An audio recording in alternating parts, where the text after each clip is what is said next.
After seeing the first glimpses of Throne and Liberty's footage in February in NCSoft Work in Progress video, we finally received the first full trailer a month later.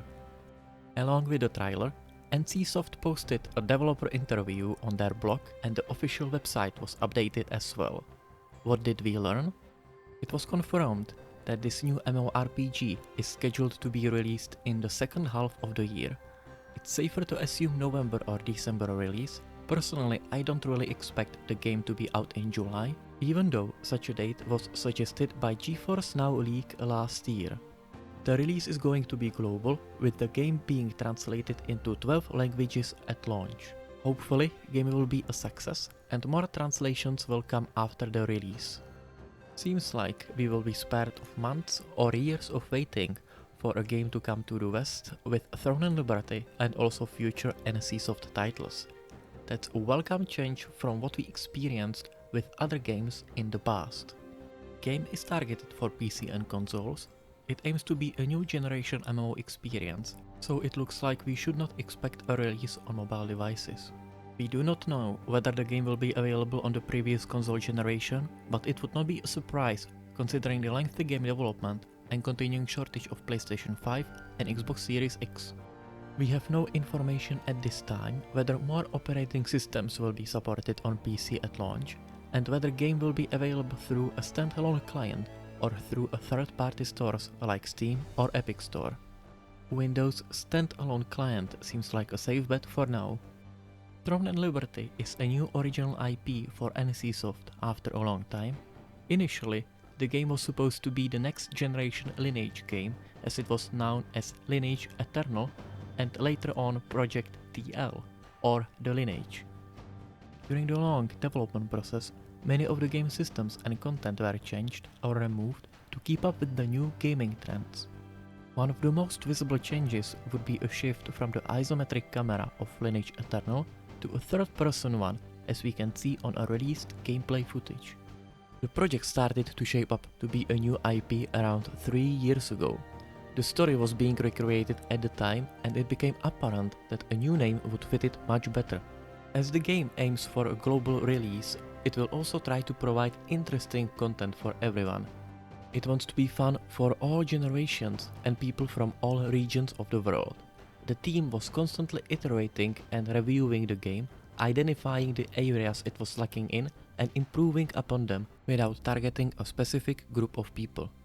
This might feel as a bit of a contradiction to the information we've got in the past, mentioning adding a story and meaningful PvE content to cater to a Western audience specifically.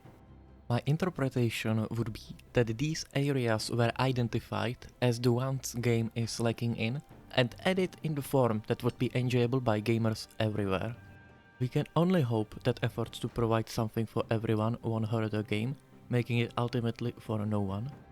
I can think of one aspect of a game that could benefit from this global approach, and that would be monetization. Something we do not know anything about at the moment.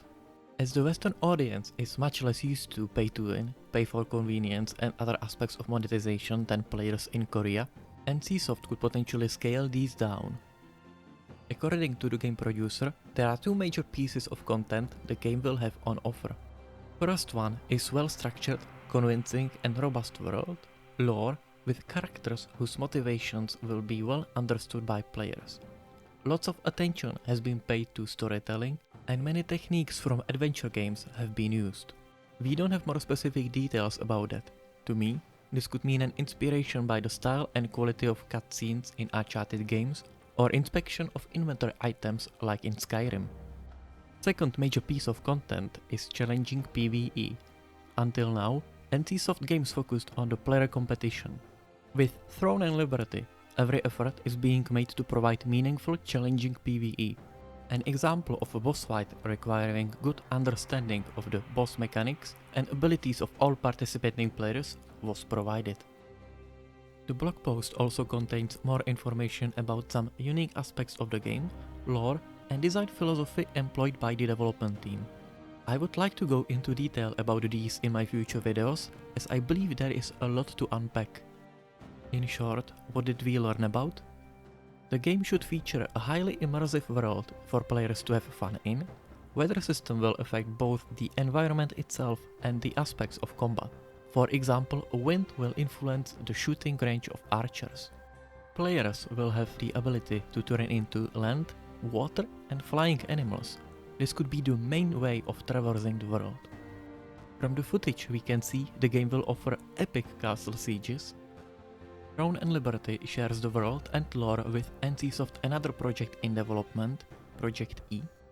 The official website was updated and it now features the gameplay trailer as well as information about the game lore and a gallery of artworks and in-game screenshots. As you can see, there are plenty of topics to talk about. I hope you enjoyed this video. Leave a comment down below letting me know what you think about the game so far. Click the subscribe button and the notification bell to not miss the future content about Throne and Liberty and other games. See you next time.